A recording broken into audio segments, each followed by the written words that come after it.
Hello, I'm Ryan Izay, and this is Real Movie News. Today we're talking about The Outfit.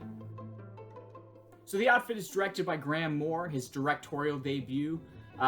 Moore is probably best known as the screenwriter for The Imitation Game, which he won an Academy Award for. Great acceptance speech, too. One of the best in recent history. So he co-wrote this film with Jonathan McLean, who's an actor who has written for TV before, but this is his first feature film credit in writing. So Moore and McLean co-wrote this script, which is a period noirish single location crime film. So in a lot of ways it reminded me of Hitchcock's Rope, that we are in this single location and there's a body that's hidden at one point in a similar manner. I feel like there's at least a reference to Rope in there, but it also felt a bit more like a film noir. We have somewhat non-chronological storytelling, not a lot of it, but enough to make me think about noir, and some narration that is definitely playing with your perception of time when you get to the end. And then there's a clearly a femme fatale-ish type character in there as well. So yeah, I saw noir elements, I saw Hitchcock elements, and it also reminded me of a Guy Ritchie film. In that Guy Ritchie movies often, although stylistically more flourishes in a Guy Ritchie film, it had the same story emphasis, that you have these battle of wits and twists and turns and characters outsmarting each other, but all within a single location. So in some ways it even reminded me of Sleuth a little bit, if anyone's ever seen that. All of these elements mixed in together to make up a pretty original idea, which is a cutter, not a tailor, he specifies in this. Mark Rylance, Academy Award-winning actor from Bridge of Spies, plays this, what we would call a tailor, but he refers to himself as a cutter. He makes suits, basically.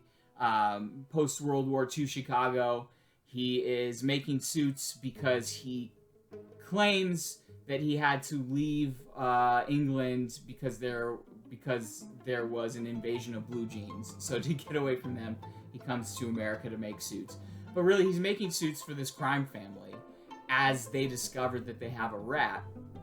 And you might make assumptions that you know where this is going even just by hearing that. And in some ways you might, but I promise you there's more twists and turns than you're expecting.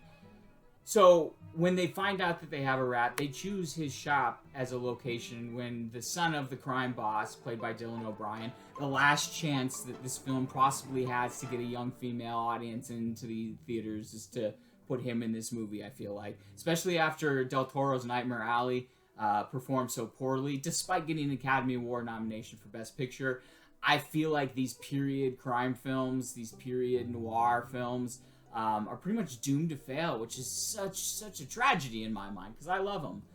But yeah, it's not surprising that this film is facing an uphill battle. It's a slow burn. It's not the type of movie that people are rushing out to see in theaters, like Batman or Spider-Man or pretty much anything with a superhero, because of the spectacle that you're going to see.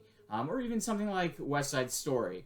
This is a lot more subtle and subdued, but it's spectacular. The craft in it, the acting, the writing, the directing even though it's his first film, solid all the way through. It's a solid film, however understated it might be. There is some action, there's some violence, just probably not as much as people are expecting or would want.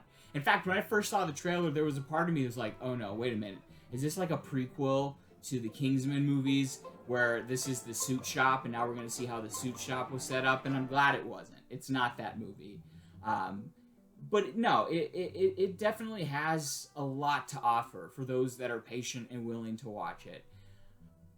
I know that sounds like a backhanded compliment, like it's slow, but if you're patient, then it'll pay off. But I promise you that it has a better script than some of the things that are getting highly praised right now. Don't get me wrong, the sound design and the cinematography for the Batman are spectacular. But what was happening with the last act of the script, or even what's with the dialogue was not very... There's like 2 solid scenes in that movie. Now I'm talking about Batman in a review for The Outfit. But I feel like there were probably more people watching the Batman than there were watching The Outfit last night. In fact, it's the theater I was in. I think there were 6 people, which is sad. It is sad.